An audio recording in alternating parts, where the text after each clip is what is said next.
नमस्कार, मी भीमराव कडाळे पाटील बीकेपी मराठीमध्ये आपलं सर्वांचं स्वागत. आज नवीन दिवस, नवीन विषय, नवीन दिवसाची नवीन अशी चर्चा. आज चर्चा घेऊन आलो म्हणजे राहुरी विधानसभा मतदारसंघातल्या निवडणुकीची. संग्राम जगतापचे मेहुणे अक्षय कर्डिले या ठिकाणी उभा आहे. म्हणजे शिवाजीराव कर्डिले यांचे चिरंजीव शिवाजीराव कर्डिले यांच्या निधनामुळं ही जागा रिक्त झाली आणि या ठिकाणी अक्षय कर्डिलेला उमेदवारी दिली. परंतु या ठिकाणी राष्ट्रवादी काँग्रेसनं सुद्धा चांगला तगडा असा उमेदवार दिलेला आहे, गोविंद मोकाटे म्हणून. आणि प्राजक्ता तनपुरेने माघारी घेतल्यामुळं ते गोविंद मोकाटेंना उमेदवारी देण्यात आली.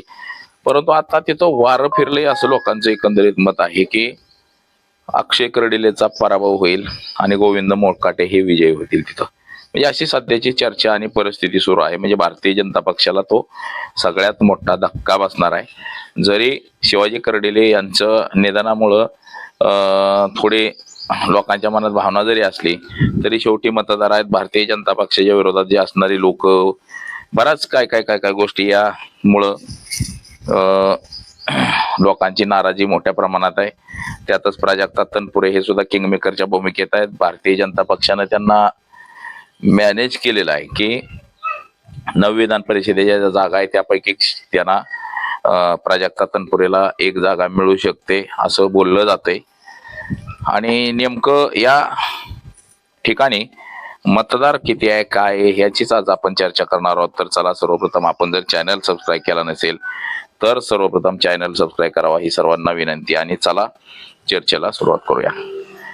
देशभर 5 राज्याच्या निवडणुका जाहीर झालेल्या आहेत. त्यात महाराष्ट्रामधल्या 2 विधानसभा निवडणुका सुद्धा आहेत. एक बारामती, अजित पवारांच्या निधनानंतर या विधानसभेची एक निवडणूक लागली आणि दुसरी म्हणजे राहुरी विधानसभा मतदारसंघ. म्हणजे शिवाजीराव कर्डिले यांचं निधन झालं आणि तिथं सुद्धा अक्षय कर्डिले हे शिवाजीराव कर्डिलेंचे चिरंजीव अक्षय कर्डिले यांना भारतीय जनता पक्षानं उमेदवारी दिली. आणि या ठिकाणी आता तो संग्राम जगतापचा मेहुणा आहे. संग्राम जगतापांनी भली मोठी अशी ताकद लावलेली आहे. परंतु इथं राष्ट्रवादी काँग्रेस शरद पवार गटाचे सुद्धा प्राजक्ता तनपुरे आमदार होते, मंत्री होते. परंतु या ठिकाणी त्यांनी अचानक अशी माघार घेतलेली आहे. आता माघार घेण्याचं कारण वगैरे काय सांगितलेलं नाही आणि त्यांनी अचानक माघार घेतल्यामुळं गोविंद मोकाटे हे राष्ट्रवादी काँग्रेस पक्षाचे त्यांना या ठिकाणी उमेदवारी देण्यात आलेली आहे. आता त्याचबरोबर इथं जवळपास 7 उमेदवार आहेत. वंचित बहुजन आघाडीचे संतोष चोलके म्हणून आहेत, सूर्यकांत लांबे म्हणून काँग्रेस पक्षाचे उमेदवार आहेत, रावसाहेब खेवरे हे शिवसेना उद्धव बाळासाहेब ठाकरे गटाचे उमेदवार आहेत, रवी मोरे शेतकरी सेना याचे उमेदवार आहेत. असे मिळून एकूण 7 उमेदवार या निवडणुकीमध्ये रिंगणात आहेत. आता प्राजक्ता तनपुरे यांच्यामुळे भला मोठा असा राष्ट्रवादी काँग्रेसमध्ये गोंधळ झाला. प्राजक्ता तनपुरे यांना उमेदवारी दिली आणि डमी उमेदवार म्हणून गोविंद मोकाटे यांचा उमेदवारी अर्ज दाखल केला होता तिथं. आता भारतीय जनता पक्षाचं आणि प्राजक्ता तनपुरेंचं यांचं काहीतरी स्वतःप्रत जुळलेलं एकंदरीत दिसतंय आपल्याला. आणि त्यामुळं अचानक प्राजक्ता तनपुरेने माघार घेतली शेवटच्या दिवशी. मग माघार घेतली म्हणल्यावरती राष्ट्रवादी काँग्रेसचा उमेदवार तिथं कोण द्यायचा, तर तो गोविंद मोकाटे यांना एबी फॉर्म जोडून तिथं देण्यात आला.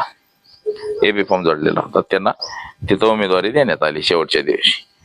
तर सध्याची लढत ही कशी आहे, अक्षय कर्डिले विरुद्ध गोविंद मोकाटे ही जोरदार निवडणूक आहे.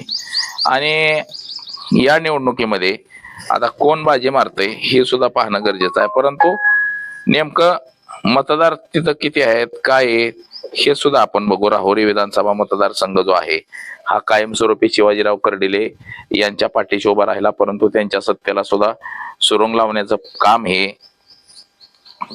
प्राजक्ता तनपुरे यांनी केलेलं होतं. आता हा विधानसभा मतदारसंघ आहे 223. हा भारतीय जनता पक्षाच्या पाठीशी अनेक वेळा राहिलेला आहे मतदारसंघ. 2024चा जो निकाल झाला या निकालामध्ये शिवाजीराव कर्डिले यांना बघा, शिवाजीराव भानुदास कर्डिले 1,35,859 मतं मिळाली होती. तर प्राजक्ता तनपुरे यांना 1,01,000 मतं मिळाली होती आणि नोटाला 1200 मतं मिळाली होती. म्हणजे प्राजक्ता तनपुरे यांचा या निवडणुकीमध्ये पराभव झाला होता. आता शिवाजीराव कर्डिले यांचं निधन झालेलं आहे. आता या मतदानामध्ये 34,000 मतांचा फरक आहे की कर्डिले आणि तनपुरे यांच्यामध्ये.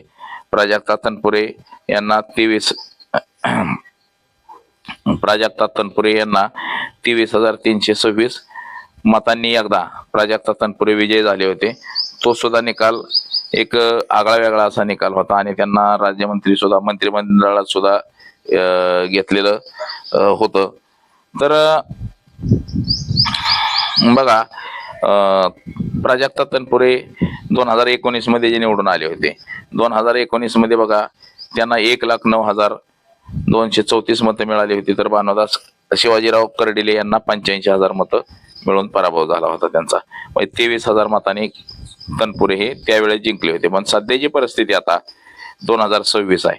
6 वेळा आमदार राहिलेले शिवाजीराव कर्डिले यांचं निधन झाल्यामुळे आता ही जागा रिकामी झालेली आहे. आता ही पोटनिवडणूक जाहीर झाली. मतदान 23 एप्रिलला होणार आहे, मतमोजणी 4 एप्रिलला होणार आहे. इथं आता उमेदवारी म्हणून शिवाजीराव कर्डिले यांच्या पुत्रांना अक्षय कर्डिले यांना मिळालेले आहे. आणि संग्राम जगताप जे राष्ट्रवादी काँग्रेस अजित पवार गट आहे, त्या अजित पवार गटाचा संग्राम जगताप यांचा पाठिंबा, म्हणजे संग्राम हा शिवाजीराव कर्डिले यांचा जावई आहे, त्याच्यामुळे त्यांनी पाठिंबा दिलेला आहे. तर आता हे माजी मंत्री जे आहेत प्राजक्ता तनपुरे हे भाजपमध्ये जातील अशी काहीशी चर्चा होती. म्हणजे भाजपच त्यांना तिकीट देईल, अक्षय कर्डिलेला देणार नाही असं काहीच बोललं जात होतं. आणि त्यामुळे त्यांनी उमेदवारी अर्ज दाखल केला होता, परंतु त्यांना शेवटच्या दिवसापर्यंत एबी फॉर्म काही मिळालेला नाही. भाजपनं एबी फॉर्म त्यांना दिला नाही आणि त्यामुळं मग असं झालं की त्याचा एक फॉर्म राष्ट्रवादी म्हणून आणि दुसरा एक फॉर्म असे राष्ट्रवादी काँग्रेसचे 2 फॉर्म झाले आणि त्यामध्ये तनपुरे यांनी माघार घेतलेली आहे. आता माघार घेतल्यामुळं या ठिकाणी एनसीपीचा उमेदवार सध्या निवडणूक लढवतोय. परंतु आपल्याला एकंदरीत चित्र जे आहे बघा, या निवडणुकीमध्ये एक 30-35 हजार, म्हणजे 24 मध्ये जी निवडणूक झाली ती 35,000ची, 19 मध्ये जी जिंकली ती 23,000चा, म्हणजे अशा पद्धतीनं फरक आहे.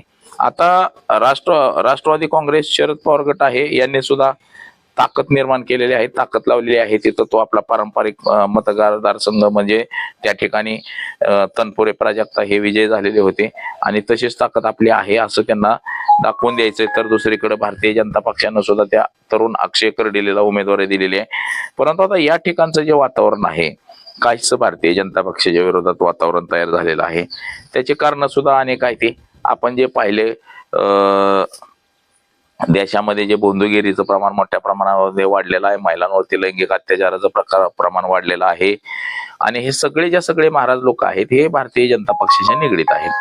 त्याचबरोबर महागाई असेल, बेरोजगारी असेल, तसंच आता हे आखाती देशामध्ये जे युद्ध पेटलेलं आहे, या युद्धामुळं भारतामध्ये जे येणारं इंधन आहे, म्हणजे पेट्रोल, डिझेल, गॅस, या सगळ्या गोष्टींवरती परिणाम झालेला आहे आणि लोकांना ह्या गोष्टी आता मिळणं कठीण झालेलं आहे. याच्यामुळे सुद्धा लोक नाराज आहेत आणि भारतीय जनता पक्षाच्या विरोधात मतदान करतील अशी ही स्थिती आहे. अनेक पत्रकारांनी या ठिकाणी सर्वे केला, जाऊ गाव, परंतु प्रत्येक ठिकाणी मात्र भारतीय जनता पक्षाला मतदान द्यायचं नाही अशीच लोकांची भूमिका आहे. म्हणजे जिकडे जाईल तिकडं जर पत्रकारांनी जर भूमिका मांडली की बाबा काय वाटतंय तुम्हाला, कोणाचं पारडं जर आहे, अक्षय कर्डिले निवडून येईल का एनसीपीचा उमेदवार निवडून येईल, म्हणजे गोविंद मोकाटे निवडून येतील, अशी जर भूमिका लोकांनी मांडली तर मात्र हे जे जनता जी आहे ही सरळ भारतीय जनता पक्षाला शिव्या घालते. भारतीय जनता पक्षानं केलंच काय म्हणतात, जात आणि धर्मामध्ये भांडणं लावून टाकले. ते हिंदू मुस्लिम केला, म्हणजे अब्दुल्ला को टाईट करते हिंदू ही टाईट हो गया, अशा पद्धतीची भूमिका लोकांनी सुद्धा मांडलेली आहे. म्हणजे तुम्ही मुसलमानांवरती कारवाई करता आता हिंदूंची सुद्धा घरं उजळायला सुरुवात केलेली आहे आणि मग तुम्हाला मतदान द्यायचं कशाच्या आधारावरती, म्हणजे अशी पद्धत सुद्धा आता सुरू झालेली आहे आणि यामुळे काहीशी लोक नाराज आहे. जनता ही मोठ्या प्रमाणामध्ये नाराज आहे आणि त्याची कारण सुद्धा आपल्याला अनेक वेळा दिसलेली आहेत. म्हणजे जसा विकास होणं गरजेचं होतं, जे नरेंद्र मोदी नेहमी सांगत असतात सबका साथ सबका विकास वगैरे वगैरे, स्किल डेव्हलपमेंट अमकं तमकं, ह्या गोष्टी कुठंच होत नाहीत. त्यातली त्यात दुसरी गोष्ट म्हणजे कर्डिले यांच्या जर पराभव झाला तर त्यात संग्राम जगताप यांचा सुद्धा मोठा वाटा असू शकतो. संग्राम जगताप हे राष्ट्रवादी काँग्रेसचं अजित पवार गटाचं काम करतात सेक्युलर म्हणून, आणि त्यांनी आता हिंदुत्ववादाचा जो अजेंडा घेतलाय, मुस्लिम समाजाच्या विरोधात जी भूमिका घेतलेली आहे, यामुळे सुद्धा अनेक हिंदू सुद्धा नाराज आहेत. त्याचबरोबर मुस्लिम समाजाचे लोक सुद्धा बऱ्यापैकी नाराज आहेत. त्याच्यामुळे त्याचा फटका सुद्धा हा मोठ्या प्रमाणामध्ये या अक्षय कर्डिलेला बसू शकतो. म्हणजे भारतीय जनता पक्षाच्या विरोधात लोक मतदान देऊ शकतात की भाजप म्हणजे हिंदुत्ववादाचा जे अजेंडा चालवणारा संग्राम जगताप आहे, त्या संग्राम जगतापचा यांना पाठिंबा आहे आणि त्यामुळे आम्ही यांना मतदान देणार नाही. म्हणजे अशी सुद्धा भूमिका घेणारे लोक मोठ्या प्रमाणामध्ये आहेत. आणि त्यातले त्यात आता तिथं वातावरण चांगलं ताईड झालेलं आहे. आणि अक्षय कर्डिले म्हणजे भारतीय जनता पक्षाचा उमेदवार तिथं निवडून येणं काहीच कठीण झालेलं आहे असंही आपल्याला एकंदर दिसते. म्हणजे भाजपचा उमेदवार निवडून येणं परिस्थिती हाताच्या बाहेर गेली की काय, अशी स्थिती सध्याची निर्माण झालेली आहे. तर बघा, आज एवढंच. माझा सहकारी कॅमेरामन अनिकेत समे, विमराव कळळे पाटील, BKP मराठी, इंदापूर, पुणे.